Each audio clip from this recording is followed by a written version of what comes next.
All right, good morning, ladies and gentlemen, and welcome to another transformative episode of the Rise Urban Nation podcast, where we amplify Black and Pan-African voices, making waves in entrepreneurship, leadership, and personal growth. Today's guest is Dr. Kimberly Walker, a seasoned psychiatrist who, like many of us, found herself stuck, burnt out, and needing a change, especially during COVID pandemic. Whoo, child, I think if everybody needed a change during COVID, if you wasn't doing the change in COVID, if you didn't get sit down somewhere and reflect, I don't know what you was doing. But what's inspiring is her journey out of the burnout and into a thriving career as a rapid transformational therapist. And as a rapid transformational therapist doing RTT, we'll call it RTT for sure. You down with RTT? Yeah, you know me. Practitioner and coach. Dr. Walker is here to share how limiting beliefs can silently sabotage our lives, how she overcame her own blocks, and how she's now empowering high-achieving women of color to rewire her mindsets and reclaim their power. So let's dive in. Me and her was just chopping it up and kikiing before we even started the call. I was diving through your website, and I'm gonna say what I said in the green room. Women ain't the only one that need this, doc. You know, us fellas, we needed to, doc. and, Yeah. I hear you might be making some changes. Is that true? Yes, I am. I'm going to adapt my messaging a bit because I've talked to several men who want the service, and I'm going to provide the service because we all have dealt with stuff that have those beliefs that I'll talk about. We're all subject to them, so I want to help Glad, folks. I definitely glad, do. glad. So thank you. This is gonna be an exciting conversation. I'm a unpack some things that I'm dealing with so that we could kind of use that as a framework to help our audience. So let's get into it. Like, welcome to the show. It's a pleasure to have you here. I want to start by learning a little bit more about your background. You spent years as a psychiatrist, which is a demanding and rewarding field all in itself. Can you tell us about your journey in psychiatry and how that aligned with your early aspirations? Sure. And I do still practice psychiatry. Okay. I have been I've been a psychiatrist over 30 years, and I really felt like it was and still is a life calling. Hmm. But as you mentioned, I got burned out during Hmm. COVID. 2021, I really hit a wall, just day after day misery, uh, and feeling kind of hopeless. I'm sitting in Hmm. my office at home because everything is shut down on my iPad, just hearing about miserable adults, children, and adolescents, Yeah. especially the kids who couldn't go to school, weren't able to socialize. It was just really very, very difficult. Yeah. I find myself burnt out. I'm wondering, can I still be a psychiatrist? Can I still do this? So while looking for answers, I ended up taking this class called Change. And you Hmm. mentioned change in the beginning of the show, and the class was called Change. And I was exposed to a lot of, mindset stuff, meditation, and I had some knowledge of that, but I had the opportunity to research Marissa Peer and other thought leaders. And Marissa Peer is the founder of RTT. So Mm. when I looked at her website and I looked at RTT, which involves hypnotherapy to really find the root cause of an issue. And of course, we need to talk about hypnosis because, Hmm. many folks have some discomfort with that. But Yeah, I, especially in the since it Black worked, community, we yeah. got a lot of discomfort about a lot of things, even in therapy. That's why, like, I'm overcoming, some of those limiting beliefs that I had around therapy growing up and doing more therapy now in my adult years. Hmm. And I realized my parents and their parents, they need therapy, but they so reluctant to it just because they're set in their ways and these limiting beliefs around what therapy is. But Yeah. I'll digress there. Yeah. So I said to myself, this is going to be great for my patients. And I felt this spark of hope. So I decided to get certified in RTT. And of course, being certified, you have to go through it yourself. So I had numerous sessions myself, and lo and behold, these limiting beliefs came up that I was not aware of. And that's the thing about Mm, these limiting beliefs, they are subconscious.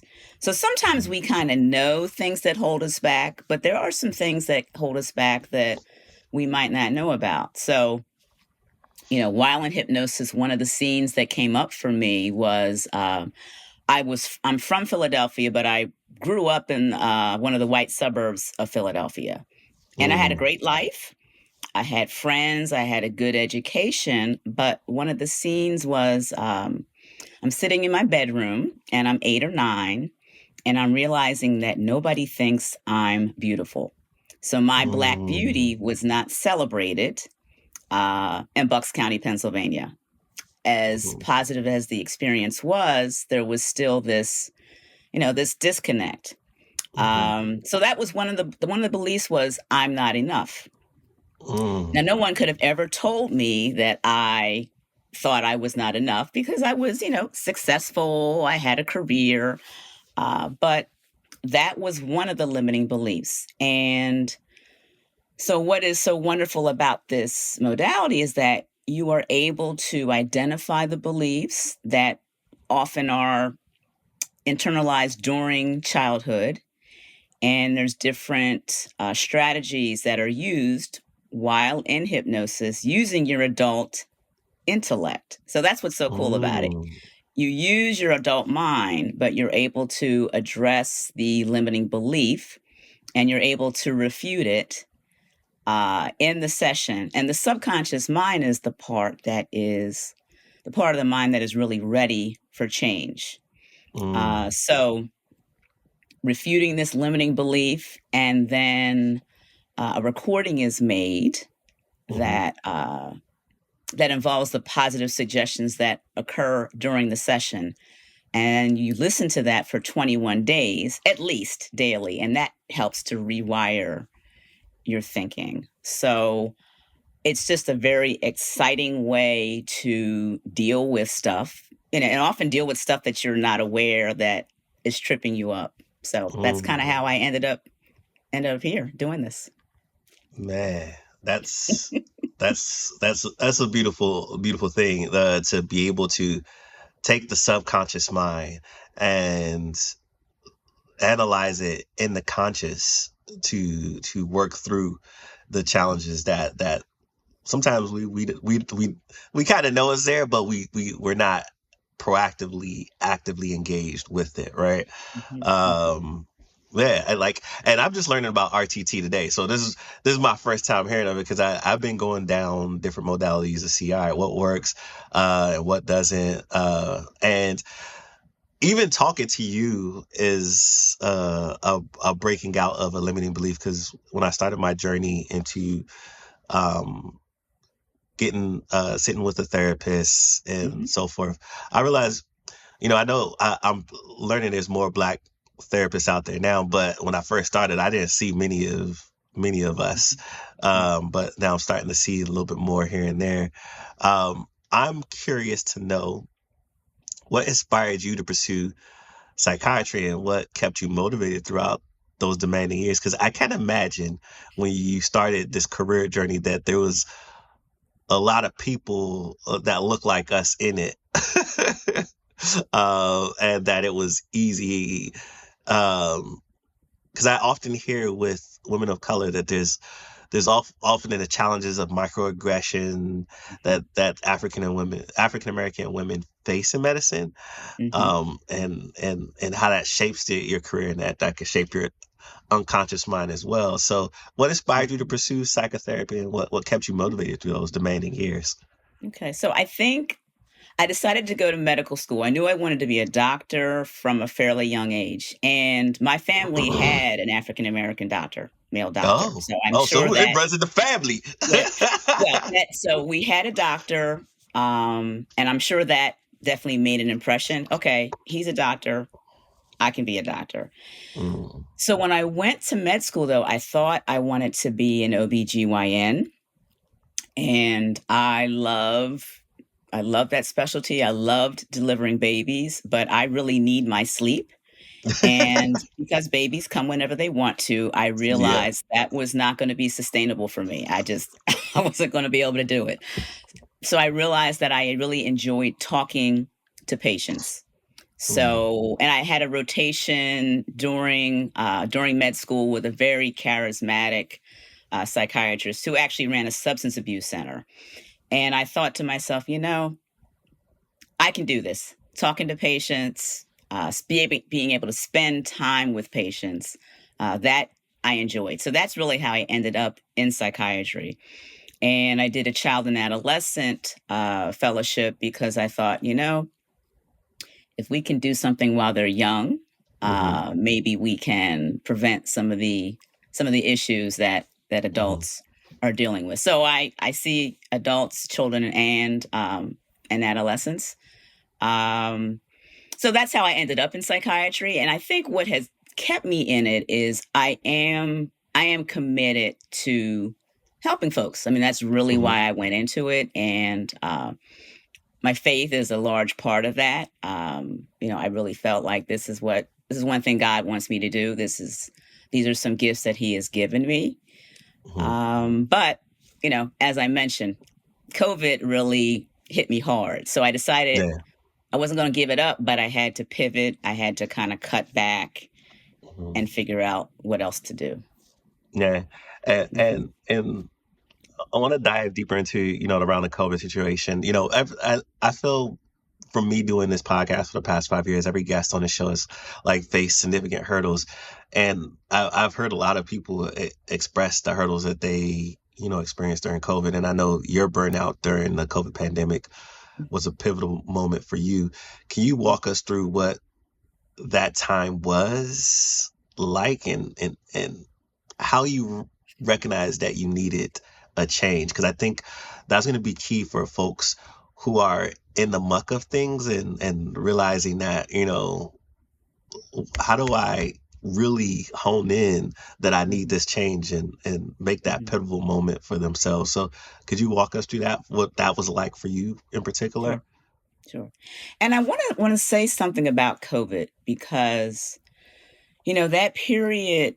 Obviously, there was a lot of misery, but I Hmm. can't act like I was all negative Hmm. because some positives did come out of it. I mean, I switched to doing telepsychiatry because I was forced to do it.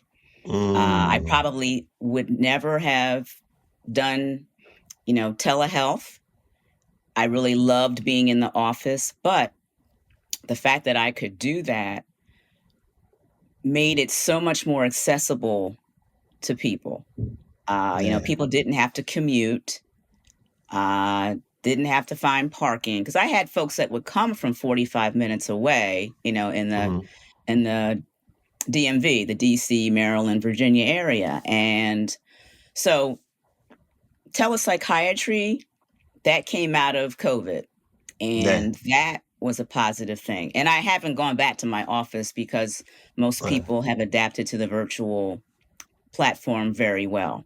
yeah. So I just want to You put know, that out there I first of want all. to I want to double down on that because during COVID I was doing talent development, organizational development training, right, for organizations, and I was very much so in person. Most of all of the stuff that we did was in person, especially Mhm. when we're talking about stuff that pertains to race and Mhm. um, you know uh, getting different groups in the room to talk about those differences, Sure. and building connections between those differences, right?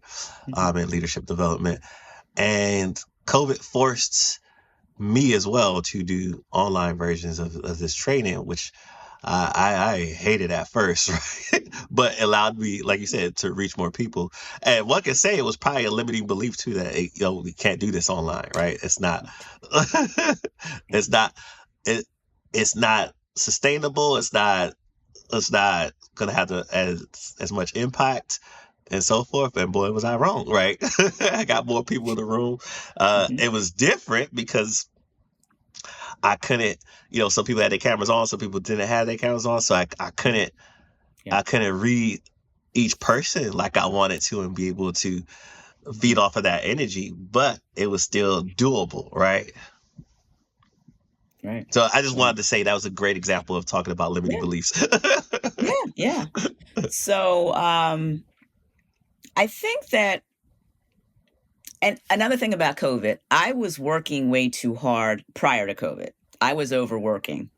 The Mm, result of a result of limiting beliefs. I think, again, because of feeling like I'm not enough, just working really hard. And Black women, we are socialized. You put your head down and you get it done. And no matter mhm, what it takes, you get it done. So I was working too hard before COVID, and COVID forced me to sit down and realize, yes, this misery is burning me out, but I would have burned out anyway because I was mm, just working way too hard. So I think that when you are realizing that you just don't feel good, mhm, it is easy to try to push it aside, you know, just try to work harder and it'll get better. Or folks may want to take a vacation and get mhm, away from it, but you come right back to the situation. So you got to really listen to your body. um Definitely make sure you get rest. Many of mhm, us burn the candle at both ends, and I think that sometimes folks think it's cliche, but you really need to eat right. Food is medicine. Good food is medicine. If you fuel yourself with the right kind of food and cut down on sugar and substances. So self-care, mhm. that is one thing that I really kind of woke up to, uh, doubled down on it. Let's put it that way, Yeah. during COVID. So if you're not feeling good, you have to listen to your body. If there are behaviors that you are engaging in that aren't comfortable, uh, do you overwork? Do you feel like you have to do it all yourself? Um, are you perfectionistic? All Mm, those things that in some aspects they can help you in your work life, but too much of that doesn't help you. Too much of that just wears on you. So I think that it's important to realize, are there behaviors that are getting in your way? And there are yeah. different ways to address those. It can be therapy, Mhm. it can be coaching. I think being in community is really important to have some accountability and talk to what other folks are doing. So those are some things that Mhm. I really thought about. Yeah. Yeah. And Hmm. that those are really powerful realizations. And um, going back, you mentioned, discovering some of those limiting beliefs during this time. And then even earlier you talked about beliefs that you didn't even realize that were holding you back. Hmm. How did those beliefs manifest in your life, and how did they influence your decisions? Okay. So, so feeling like I wasn't enough, that I think that fueled some overworking. Mhm. Um, Another limiting belief that I realized during the RTT sessions was feeling like I was different and I couldn't connect. So Mm. so that kind of I was growing up in the white suburbs. I had good friends, but I wasn't quite connected there. And also, I moved from North Philadelphia, and some of my cousins said, "You talk like a white girl." So Look, I didn't feel quite connected there, and I man, was largely divorced from Black culture, so man. you know I wasn't quite connected. But that really is the human experience. I think we It all is. feel different in some aspect, and in that we really are all the same. But Yeah, if you don't if you don't talk about it, you don't realize it, then that, that affects you. Yeah, so So, I resonate with you on that from a different perspective. So mhm, my dad is Nigerian, right? So in the mhm, household is very much like Nigerian culture and so forth. yeah, And so Black Americans treated me different mm, because of that upbringing, right? And then the mindset of a Nigerian immigrant is that, oh, you're going to be the most educated, you're going to go to school, you're going to speak a certain way, you're going to do this and that. So I was very disconnected. I wouldn't say very disconnected. I wasn't as connected with the Black experience because of my home upbringing. But when I went out into the world, there's a Black American experience happening that depending on the social structure I'm in, I'm either connected to it or not connected to it. But when I'm fully immersed in it, there's like, oh no, you not one of us because you one of them. But in Nigerian culture, like when I'm there, I'm not one of them because I'm too Americanized, right? So I didn't fit a lane, right? And mhm, so that's the struggle. And I think when I hear you speak, I resonated from that you didn't fit in either places because you wasn't enough of this and you wasn't enough of this. Am I hearing mhm. that correctly? Exactly, exactly. But Yeah. But I also, and I really know that the Lord allows all kinds of experiences in order to be able to use those experiences in the future in your work. mhm, So, growing up in the white suburbs, like I said, I had good friends, and I, I have no problem with white folks. Some of my best friends were white folks.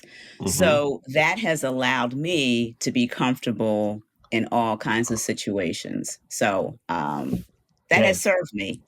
It that definitely has served me.